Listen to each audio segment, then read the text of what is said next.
versículo 10, del 22 al 29.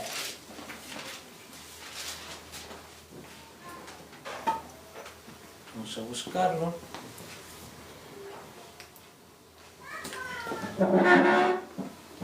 Si lo tenemos, vamos a ponernos de pie.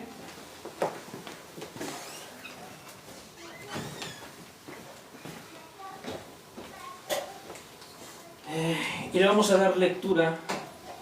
Y dice así la palabra de Dios. Celebrase en Jerusalén la fiesta de la dedicación. Era invierno. Y Jesús andaba en el templo por el pórtico de Salomón. Y le rodearon los judíos y le dijeron: ¿hasta cuándo nos turbarás el alma? Si tú eres el Cristo, dínoslo abiertamente. Jesús les respondió: os los he dicho, y no creéis. Las obras que yo hago en nombre de mi Padre, ellas dan testimonio de mí. Pero vosotros no creéis porque no sois mis ovejas, como os he dicho.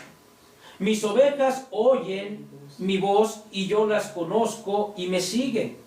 Y yo les doy vida eterna y no perecerán jamás, ni nadie las arrebatará de mi mano.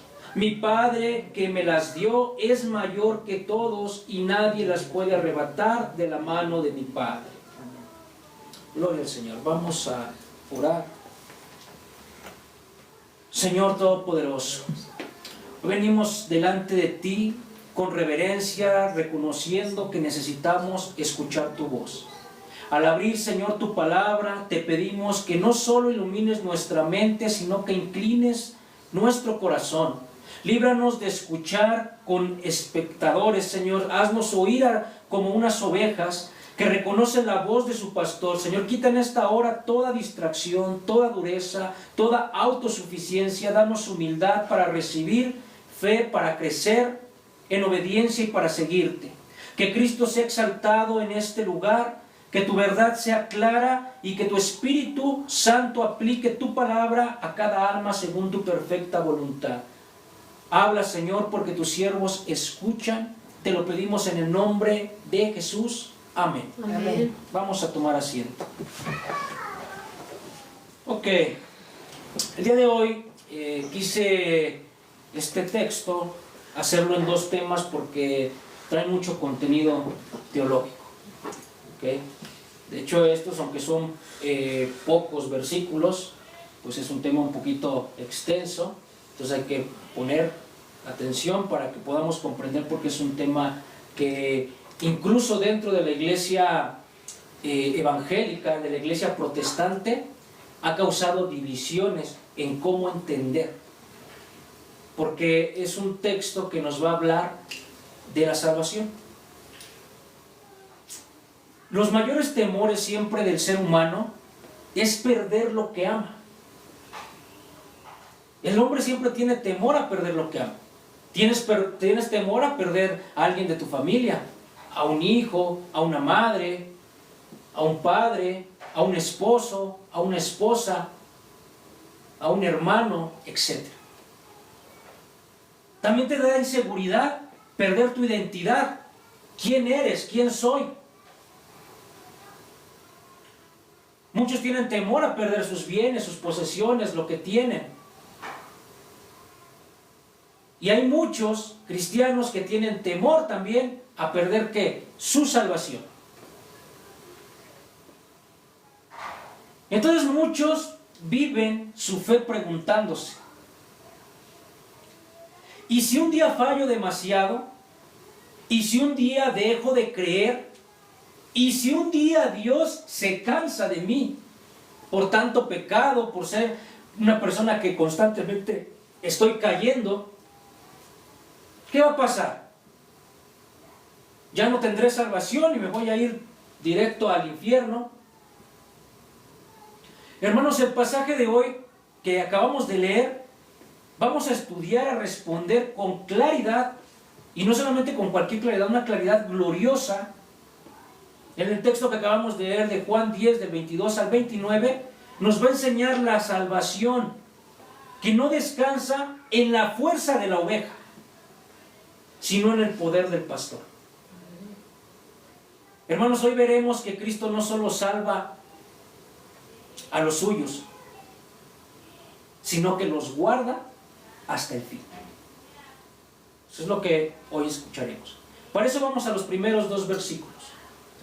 Dice: celebrase en Jerusalén la fiesta de la dedicación. Era invierno, y Jesús andaba en el templo por el pórtico de Salomón. Aquí nos encontramos en otra fiesta. Recuérdense que lo que acabamos en el tema anterior, todavía nos encontrábamos en lo que era la fiesta de los tabernáculos. Pero aquí ya estamos hablando de otra celebración, la fiesta de la dedicación, que se le conocía en ese momento como Hanukkah. También se le conocía como fiesta de la luz o de la purificación del templo. Aproximadamente pasaron entre 2 meses a 3 meses para esta nueva narración que hace el apóstol Juan. Recuérdense que la fiesta de los tabernáculos era entre septiembre y octubre, y esta fiesta es entre noviembre y diciembre. Entonces estamos hablando de 2 a 3 meses de diferencia. ¿Qué era la fiesta de la dedicación o Hanukkah? Esta fiesta comenzó en el año 1607 a.C., más o menos 2 siglos antes de la llegada del Señor Jesucristo a la tierra. Había un rey que se llamaba Antíoco Epifanes, y ese rey profanó el templo de Jerusalén, el templo de Dios. ¿Qué hizo ese rey? Prohibió que la ley de Moisés se cumpliera. Detuvo los sacrificios que se hacían en el templo y metió a un dios pagano, al dios Zeus. Y no solamente metió a ese dios pagano, sino que se atrevió aún a ofrecerle sacrificio matando a un cerdo. Cuando dentro de la ley de Dios matar a un cerdo es abominación, ¿verdad? Porque él no pedía cerdos, pedía corderos, él pedía palomas, habían ciertos animales en específico. El cerdo era un animal inmundo dentro de la ley de Moisés. Bueno, pues este rey se atrevió a entregarlo en sacrificio al dios pagano. Hermanos, esto fue en ese periodo una humillación espiritual muy profunda para el pueblo de Israel. Imagínense lo que estaba sucediendo en ese momento para ellos. Pero un poco tiempo después, sobre ese mismo lapso, hubo un grupo judío que lo lideraba Judas Macabeo. ¿Les hace más o menos, entienden o han escuchado eso de Macabeos? ¿Sí? Se encuentra en los libros que siempre los católicos nos dicen que nosotros, o que Martín Lutero quitó, ¿verdad?, de la Biblia católica, ¿no? Que son libros que narran una experiencia. Son libros que no están dentro del canon aceptados, por lo menos por la iglesia protestante, y la iglesia católica los reconoció como inspiración de Dios, como el canon bíblico, hasta el Concilio de Trento, que el Concilio de Trento fue una contrarrespuesta a ¿cómo se llama? A la Reforma protestante. ¿Ok? Entonces, hermanos, pero aquí nos narra, si ustedes van y leen esos libros, que no tienen nada de malo, porque hablan de historia, son útiles, incluso para entender cómo pensaban y lo que sucedía en el templo, en ese tiempo, en esa iglesia. Pero esta rebelión que hicieron esta familia de los macabeos derrotó a esos invasores y recuperó el templo de Jerusalén. Entonces, ¿qué hicieron al entrar al templo? Lo limpiaron, lo purificaron y lo dedicaron al Señor.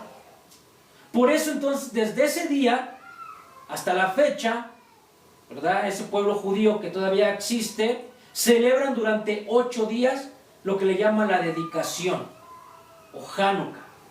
¿Qué es lo que significa? Que restauraron el templo, la fidelidad de Dios, la victoria que Dios les dio sobre los que estaban trayendo presión a ellos. ¿Y cómo lo representaban? Encendían luces como símbolo de esperanza y de liberación. Ahora, También se le llama actualmente como la fiesta precisamente de las luces, porque encienden luces. En ese contexto, celebrando la luz y la redención nuevamente del templo, Jesús se presenta como el verdadero enviado del Padre. Lo hemos visto. Pero ¿qué pasa? Lo rechazaron. Es la ironía aquí lo que está presentando el apóstol Juan. Por eso él en el versículo 22 dice: y Jesús andaba en el templo por el pórtico de Salomón. Hermanos, el pórtico de Salomón era un lugar donde los maestros, los rabinos, los fariseos también enseñaban. Porque por eso Juan dice, era invierno, o sea, era un día de mucho frío. No se podían salir al patio, ¿por qué? Porque el patio había frío. Aparte de que estamos hablando de un lugar que en invierno también cae nieve. O sea, muy frío. Entonces, para ese periodo existía esto que le llamaban el pórtico de Salomón. Un lugar cerrado, grande, amplio, donde los maestros podían venir y seguir enseñando y cubriéndose de esa tempestad, de ese clima. Pero aquí nótense algo, hermanos. Jesús no se estaba escondiendo. A Jesús ya lo habían intentado matar. Y aquí Juan nos está narrando que Jesús no estaba escondido. Jesús estaba apareciendo públicamente en esa celebración, en un lugar donde se enseñaba. No era que vino a la fiesta y que Jesús estaba escondido para que no lo fueran a ver, o disfrazado para que no lo fueran a reconocer.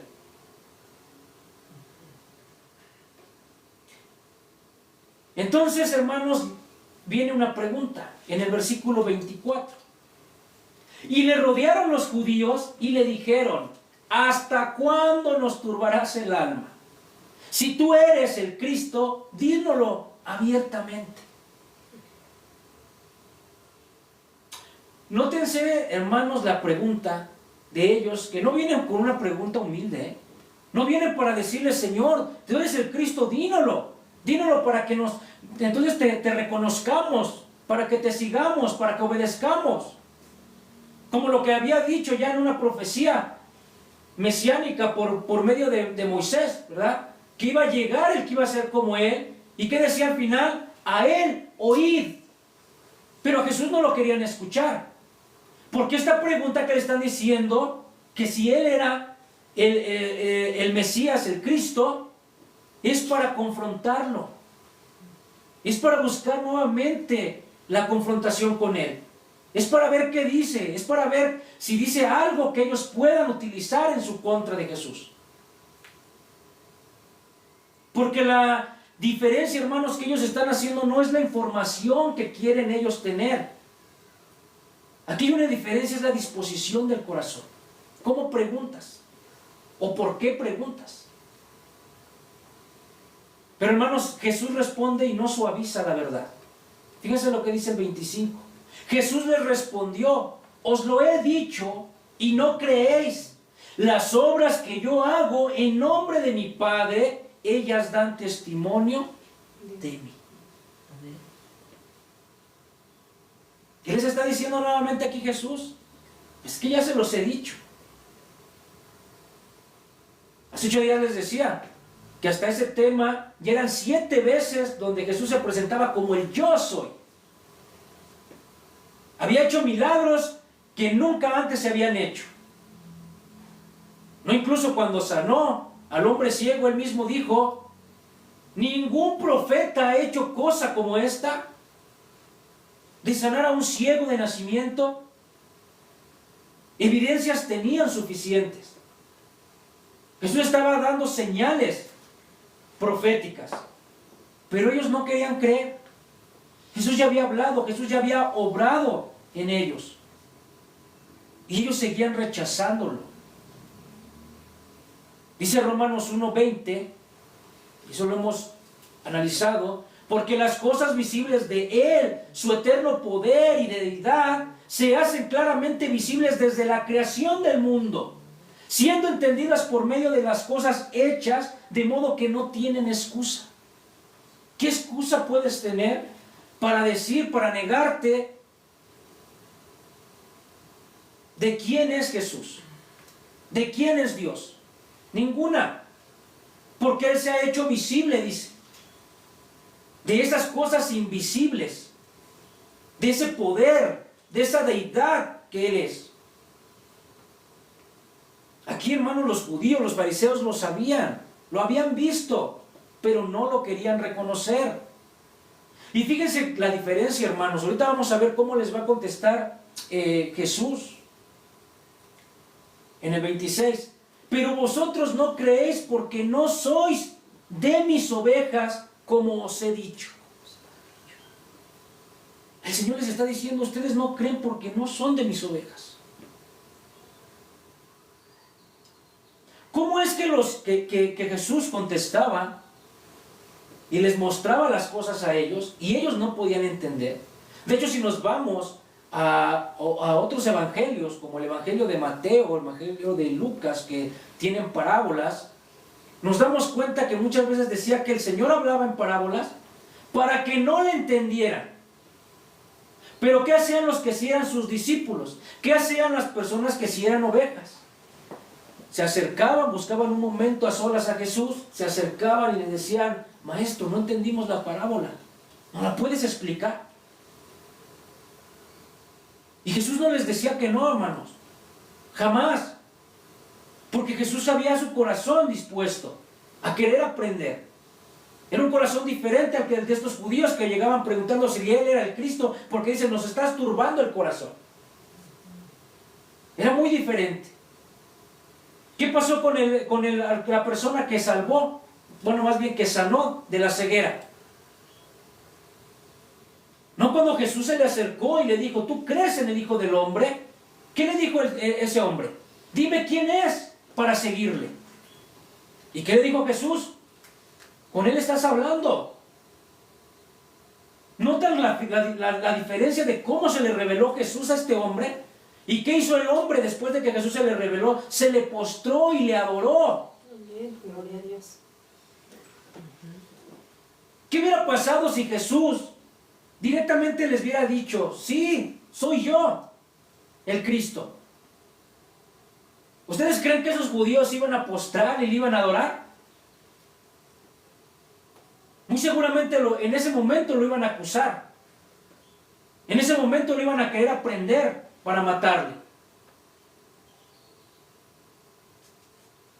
Entonces, dense cuenta, hermanos, cómo Dios obra. Ahora entendamos, este versículo es muy profundo. Pongamos mucha atención porque dice, vosotros no creéis porque no sois de mis ovejas, como los he dicho. Pero nótense lo que dice, no creéis porque no sois de mis ovejas. Hay un orden, hermanos. Hay un orden establecido. No dice, no sois mis ovejas porque no creéis. Dice, no creéis porque no son de mis ovejas. ¿Cómo?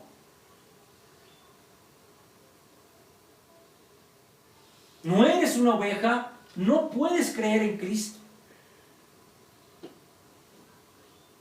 No es que porque crees entonces eres una oveja, porque no les está diciendo eso Jesús. No creéis porque no sois mis ovejas. Es el fruto, hermanos, de una oveja. La fe es el fruto de una oveja. Y ahorita vamos a ver por qué, todos lo vamos a entender perfectamente porque la Escritura así nos lo habla. Amén. Lo que el Padre da, dice que vendrá en Juan 6:37, ya lo había dicho Jesús. Todo lo que el Padre me da, vendrá a mí. Al que a mí viene, no le echo fuera. ¿Quién trae a las ovejas a Cristo? El Padre. Por eso Jesús dice, el que viene, el que el Padre me da, ese viene a mí. Y yo no le echo fuera. Pero el que el Padre no le da, pues ese no va a venir a Cristo. Ese no va a venir, iglesia. No elimina la responsabilidad del hombre del pecado, pero sí muestra la iniciativa divina. ¿Y cómo son entonces las verdaderas ovejas? Nótense en el 27. Mis ovejas oyen mi voz y yo las conozco y me siguen. ¿Por qué? Porque nuevamente vuelve a hablar de que las ovejas oyen su voz y le siguen. ¿Por qué? Porque una, oyen. Dos, son conocidas, ya tienen una relación con Dios. Son conocidas por Dios y le siguen. Las ovejas van a seguir a su pastor. Cuando tú vas, hermano, a predicar la palabra, las que son ovejas van a reconocer a su pastor, a la palabra, y van a seguir a Dios. Las que no son ovejas, esas no van a reconocer nada. Esas van a rechazar como los judíos y los fariseos rechazaban a Cristo. Esto no está hablando de una perfección, está hablando ya de una dirección puesta por Dios.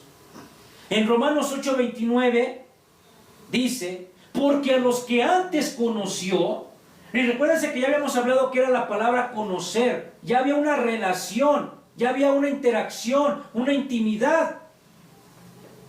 También los predestinó para que fuesen hechos conforme a la imagen ¿de quién? De su Hijo, para que Él sea el primogénito entre todos, entre muchos hermanos.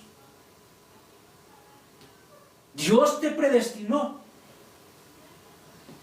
Dios te llamó. Dios se acercó a ti. No fue que tú fuiste en un momento quisiste buscarlo. No fue que tú llegaste a un lugar. Fue Dios el que te habló. ¿Por medio de qué? Por medio de la palabra.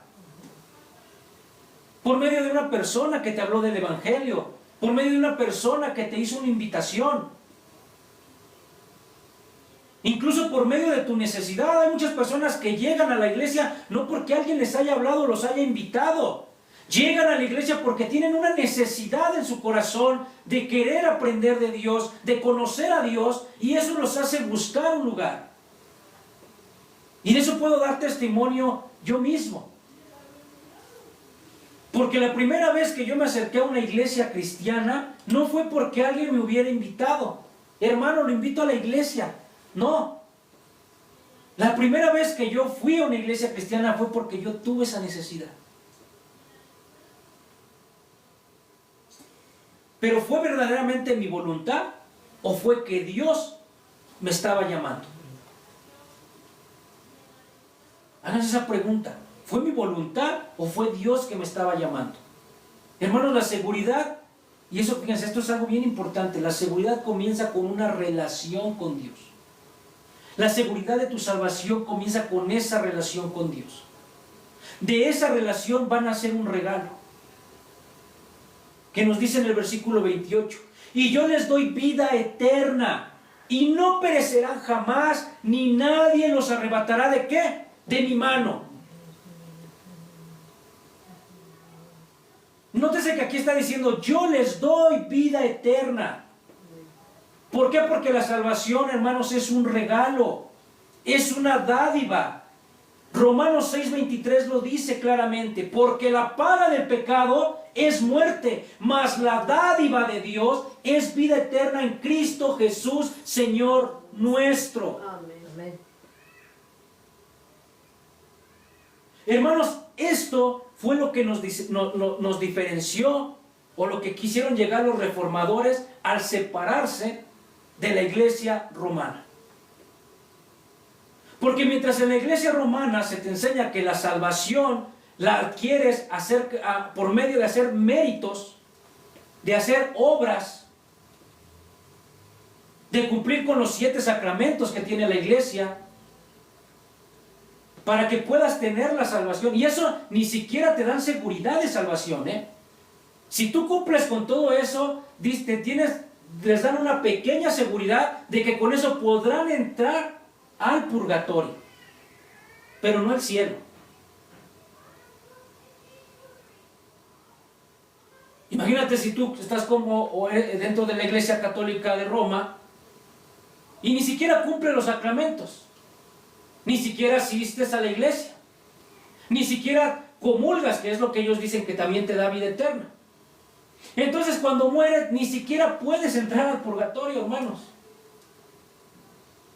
Ni siquiera al purgatorio.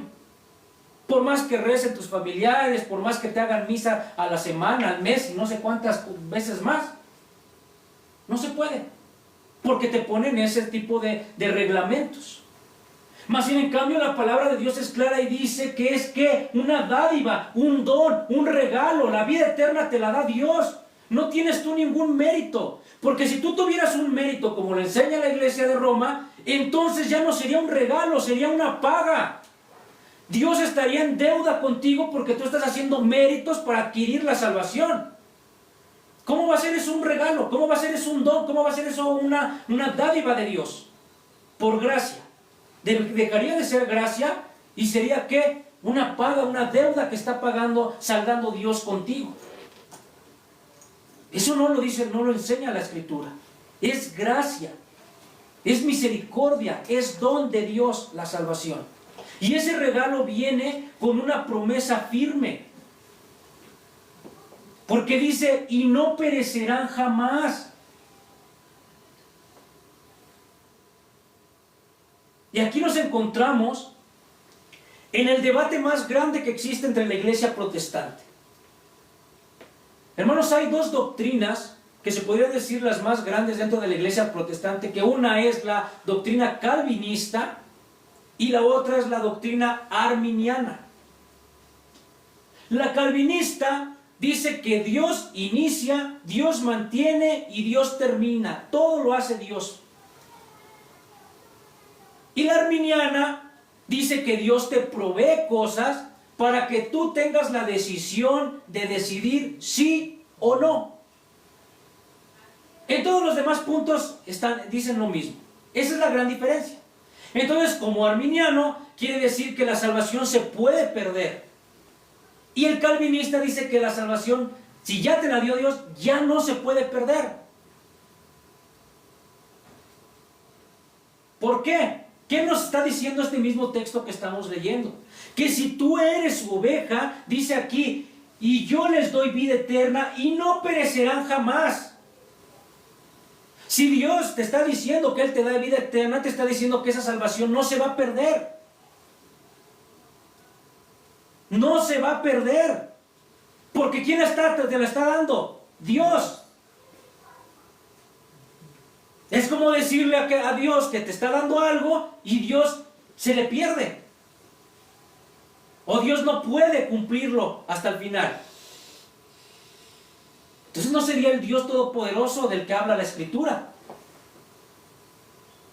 Por eso miren, nótense lo que dice Romanos 6:5 y Romanos 6:8.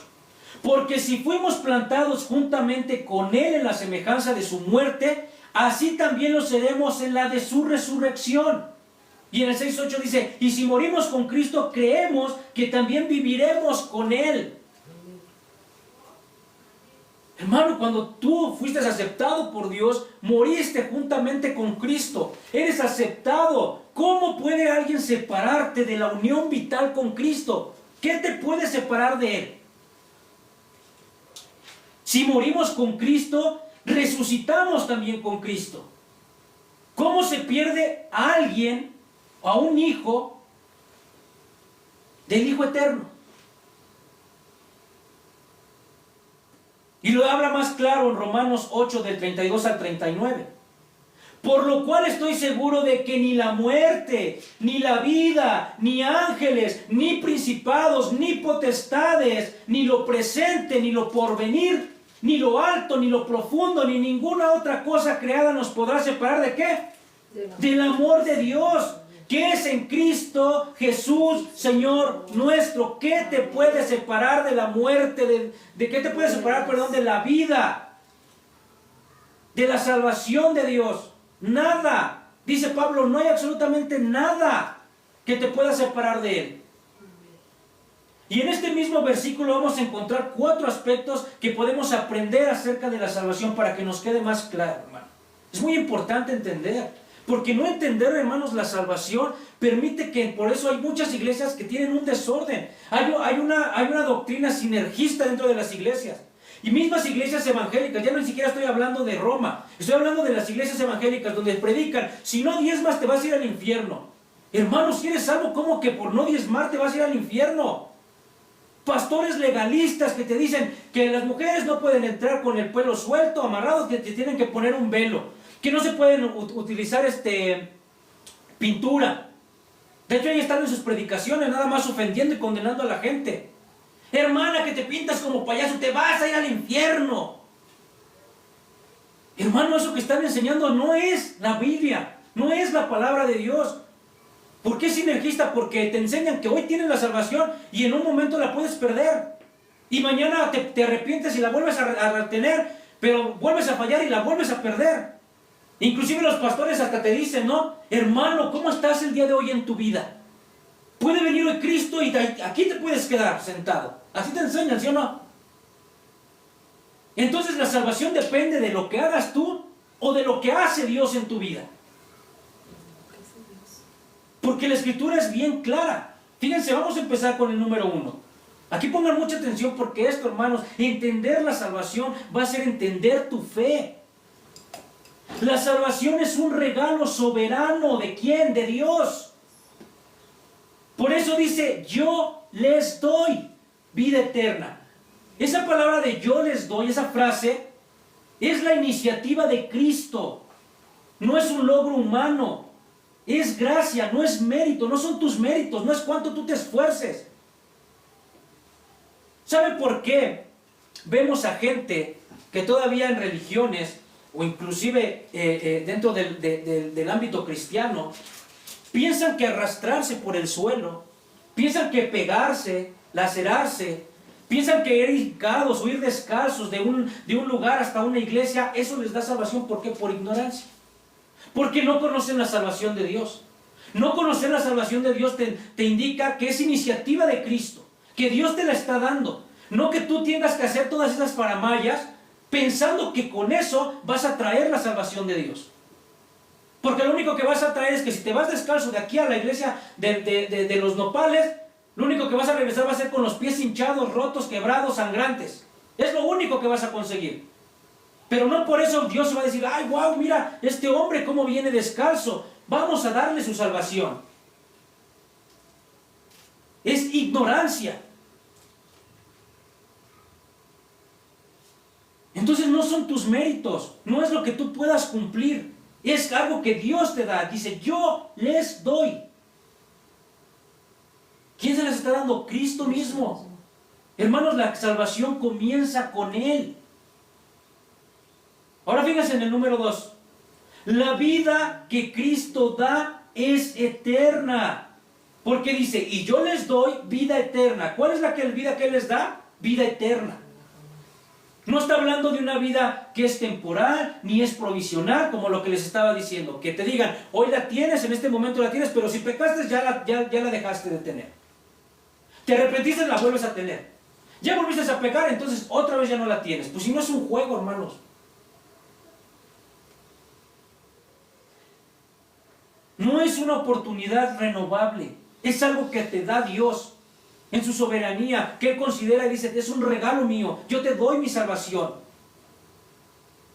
Porque entonces si se puede perder, entonces ya no estamos hablando de una vida eterna.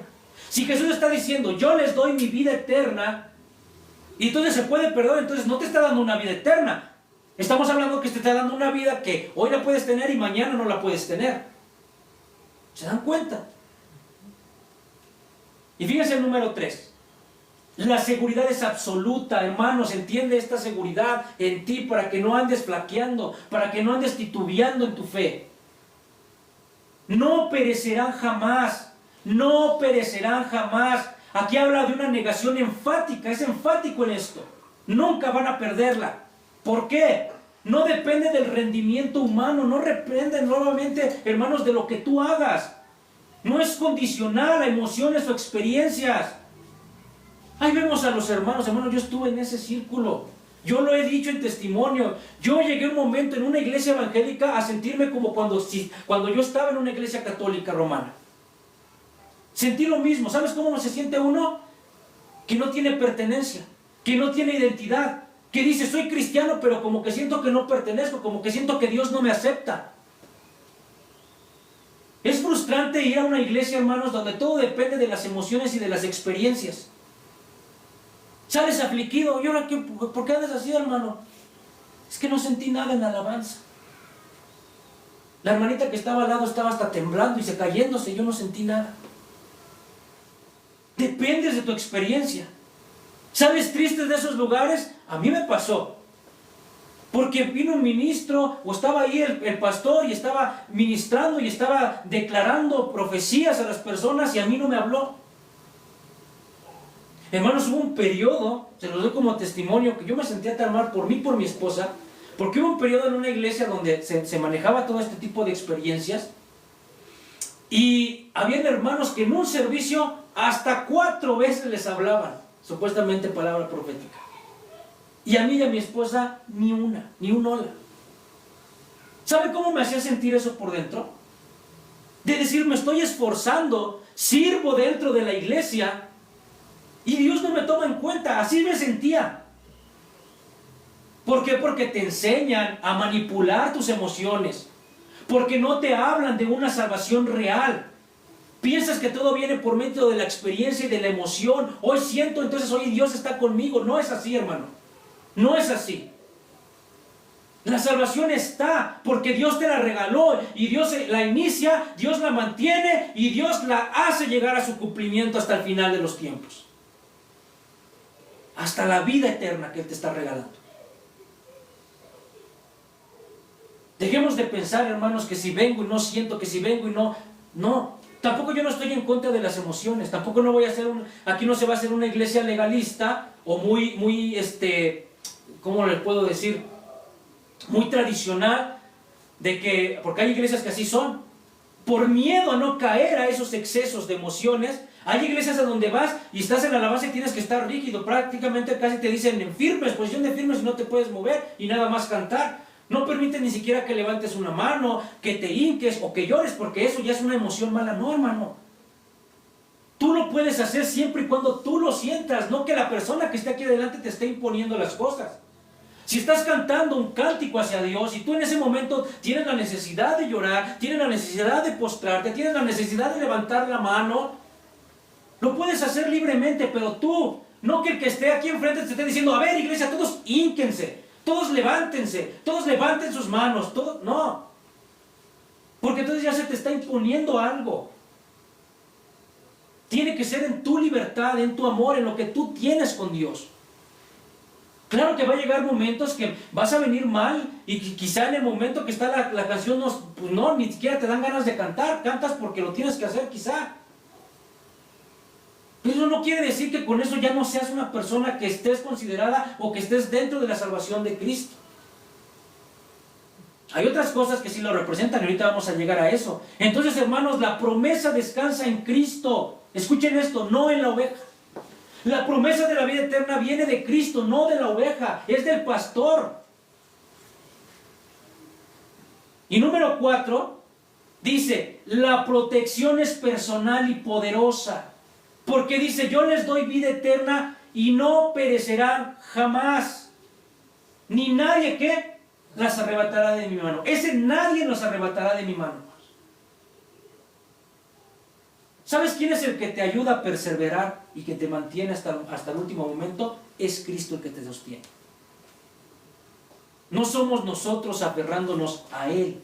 Él es quien nos hace perseverar. ¿Cómo? Si la Escritura dice que perseveremos como cristianos. Te voy a poner un gran ejemplo. La mayoría que estamos aquí creo que hemos sido padres. Cuando tu hijo estaba pequeño, tu hija, y no podía caminar, y tú le estabas ya enseñando, ¿qué hacías con él? Lo levantabas de los brazos, ¿verdad? Tú lo apoyabas y le decías que ¿qué hiciera? Que caminara. El niño, con la confianza de que tú estás ahí, lo estás tomando de los brazos, ¿qué hacía el niño? Comenzaba a dar pasos.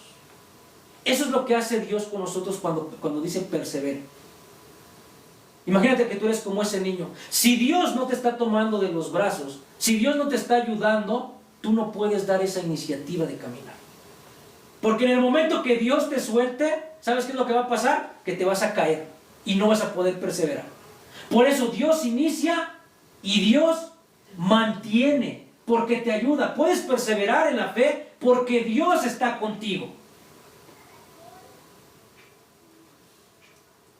No son tus méritos, no es que tu esfuerzo, es que soy grande porque yo me esfuerzo más. No. Lo haces porque Dios está contigo. Perseveramos porque somos preservados por Él.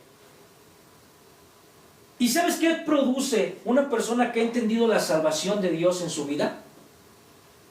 Va a producir paz, no ansiedad.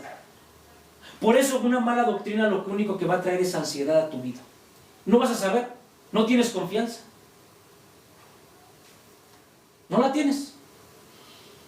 Tienes que perseverar, tienes que hacer las cosas. Por eso les digo, una mala doctrina a donde te diga, entonces, si diezmo, si vengo todos los días al servicio, eso me va a ser parte de la salvación. No, hermano. Eso no te va a ser parte. Dios te la está dando como un regalo. Pero cuando tienes esa salvación, trae paz a tu vida. Te sientes con esa paz de que estás con el Señor, en esa comunión con el Señor. Tampoco no va a producir, ¿sabes qué va a producir en tu vida? Gratitud, no orgullo. ¿Por qué los pastores, por qué en esas doctrinas se vuelven legalistas? Por orgullo, por arrogancia. ¿Sabes qué es lo que hace el legalismo en las iglesias? Que imponen cosas y reglas que están fuera, que ni siquiera Dios las ha puesto. Las mujeres no pueden usar pantalón, porque el pantalón es de hombre. ¿Quién lo dijo? ¿Quién lo dijo? Si en los momentos que se escribieron las escrituras, los hombres cómo se vestían, con túnicas, ni siquiera existía el pantalón. ¿Quién lo dijo? Ah, no, lo dice la iglesia fulanita de tal y el pastor fulanita de tal, que no pueden usar pantalón, porque eso te va a llevar al infierno. Reglamento, doctrina de hombre.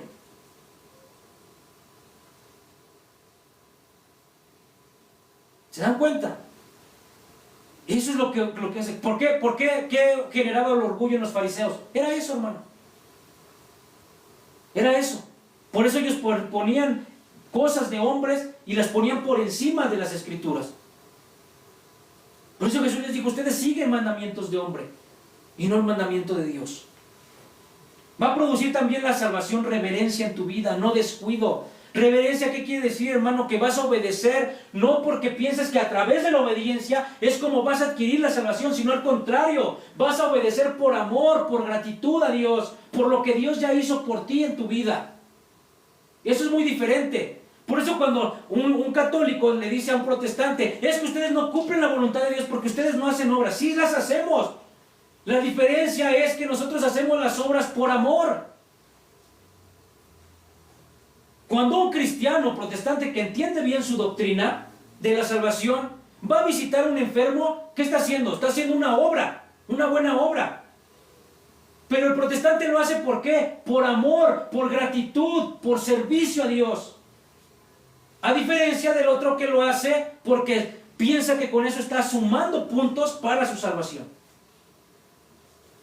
Esa es la diferencia. Fíjense lo que Pablo ya también nos decía en Romanos 6, del 1 al 3. Del 1 al 2, perdón. ¿Qué pues diremos? ¿Perseveremos en el pecado para que la gracia abunde? En ninguna manera, porque los que hemos muerto al pecado, ¿cómo viviremos en él? Aquí, hermanos, es para que entendamos. Ah, entonces tú dices que ya tienes la salvación, que la salvación ya no se puede perder, entonces puedes libremente pecar. No, no es eso. No es que porque Pablo diga que donde hay pecado sobreabunda la gracia del Señor, entonces sigue pecando para que siga sobreabundando la gracia de Dios. No, cuando tú entiendes la salvación, cuando tú entiendes que Dios te buscó, que Dios te amó primero, en ese momento tú haces las cosas y perseveras y te alejas del pecado por amor. La seguridad que nos habla la Biblia acerca de la salvación no enfría el corazón, hermano. Al contrario, cuando tú reconoces esta cosa, lo que va a hacer es humillarte y te va a afirmar más en tu fe. Y aún Jesús deja una seguridad más grande. Fíjense en el 29 y último. Mi Padre que me las dio es mayor que todos, y nadie las puede arrebatar de la mano de mi Padre. Amén. Hermanos, no solamente estamos en las manos de Cristo cuando le dice se alejarán, jamás. No solamente en las manos de Cristo, sino que también nos está llevando aún más a las manos de ¿quién? Del Padre. Isaías 43:13, y lo tenemos, dice: aún antes que hubiera día, yo era, y no hay quien de mi mano libre. Lo que hago yo, ¿quién lo estorbará? Hermano, ¿quién te puede sacar, quitar de la mano de Dios, Padre? ¿Quién? ¿Quién le puede estorbar a los propósitos de Dios? ¿Quién? Nadie. ¿Quiénes somos nosotros? Nadie. ¿Qué podemos hacer nosotros? Absolutamente nada. Entendamos, Dios es soberano. ¿Sabes que cuando no entiendes la gracia de Dios, por eso hay muchas personas que les cuesta, les causa conflicto? Incluso por ahí hay corrientes, obviamente filosóficas, luciferinas, que dicen que el Dios del Antiguo Testamento no es el mismo que Cristo vino a presentar. Porque cuando leen el Antiguo Testamento les causa conflicto, que Dios mandó a matar a familias, a niños, que Dios castigó severamente a quienes le desobedecieron. ¿Saben por qué les cuesta conflicto? Porque no entienden esto. Porque quieren tener un Dios amoroso, un Dios que les pase todo. Pero recuérdense que Dios, como es, su esencia es amor, también es justicia. Es soberano. Es como si en la época imperial tú llegaras con un rey y el rey dice: córtenle la cabeza. Y es como si tú dijeras: pero ¿por qué eres malo? Bueno, tiene la autoridad. Dios tiene la autoridad, hermano, de saber, de guiar. Pero también es misericordioso y amoroso. Dios nos guarda. Tú caes, tú pecas y te sigue perseverando. Te sigue ayudando hasta el final. Lo que Dios inició, Dios lo está terminando. No está sostenido por tu fuerza, hermano, está sostenido por la omnipotencia de Dios. Por eso dice: Cristo guarda a los suyos. Pero esta verdad, hermanos, muchas veces genera conflicto en el mismo iglesia cristiana. Pero yo creo que hoy has acabado de entender algo. La salvación está. ¿Cómo te puedes dar cuenta entonces si tú eres oveja? ¿Qué decía? Las ovejas oyen su voz. Y me sigue. Las ovejas reconocen a su pastor. Amén. Y las Amén. ovejas siguen al pastor. Amén. Gloria a Dios. Entonces, ¿cómo me doy cuenta si yo tengo la salvación? ¿Oyes la voz de tu Señor? ¿Reconoces a tu Señor? ¿Sigues a tu Señor? Entonces tú eres una oveja. Pero si te cuesta conflicto oírle, seguirle y reconocerlo, entonces quizá no eres una de sus ovejas.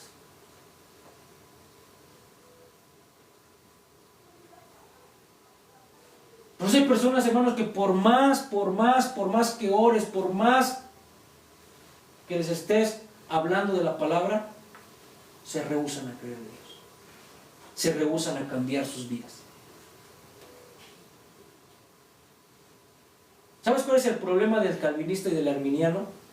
Que en su soteriología, en su teología sistematizada, quieren comprender esto. Yo lo veo desde este punto. Es como quererte sentar en el trono de Dios y entender todo lo que Dios hace. Nunca lo vas a lograr. De hecho, en este punto, aunque yo reconozco y yo estoy apegado más a una soteriología calvinista, ¿verdad? Que entendamos que la salvación no se pierde, que la salvación Dios la inicia, Dios la continúa y Dios la finaliza. ¿Ok? Pero hay cosas, hermanos, que tenemos que dejar, como los luteranos, al misterio de Dios. ¿Por qué se hacen esas confrontaciones? Porque no dejan las cosas al misterio de Dios. Quieren ellos entender todo, quieren ellos tener respuestas a todo. Y ahí causa el conflicto, ahí causa la división. Y eso es lo grave del asunto. Por eso decía Jesús una frase muy conocida de él: el que tiene oídos para oír, que oiga. Hermano, si hoy reconoces su voz, no es casualidad. Si hoy le sigues, no es por tu fuerza. Si hoy confías en Él, no está sostenido por un hilo frágil que se pueda romper. Estás en las manos del pastor. El pastor no descuida. El pastor no abandona. El pastor no pierde. ¿Por qué? Porque Cristo guarda los suyos. Ponte de pie. Amén. Gloria a Dios. Ponte de pie, vamos a orar. Dile ahí donde tú estás. Señor nuestro, te damos gracias porque nuestra salvación no descansa en nuestras manos. Manos frágiles, Señor, sino en tus manos que son firmes y que son fieles. Gracias porque no nos amaste por nuestro mérito, por nuestras fuerzas, por lo que nosotros hacemos, sino que nos has sostenido por tu fuerza, Señor, por tu gracia soberana y por tu gracia eterna. Hoy descansamos en esta verdad. Si somos tuyos, estamos guardados. Si somos tus ovejas, estamos en tus manos. Guárdanos, Padre eterno, en la soberanía doctrinal y no nos permita, Señor, caer en soberbias doctrinales.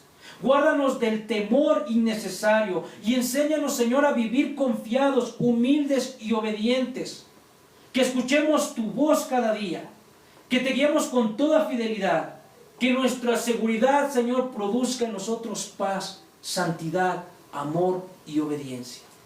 Te lo pedimos en el nombre de nuestro buen pastor, Señor Jesucristo.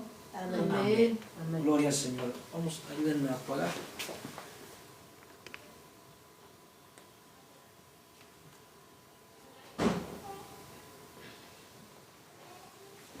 Vamos a entonar un cántico.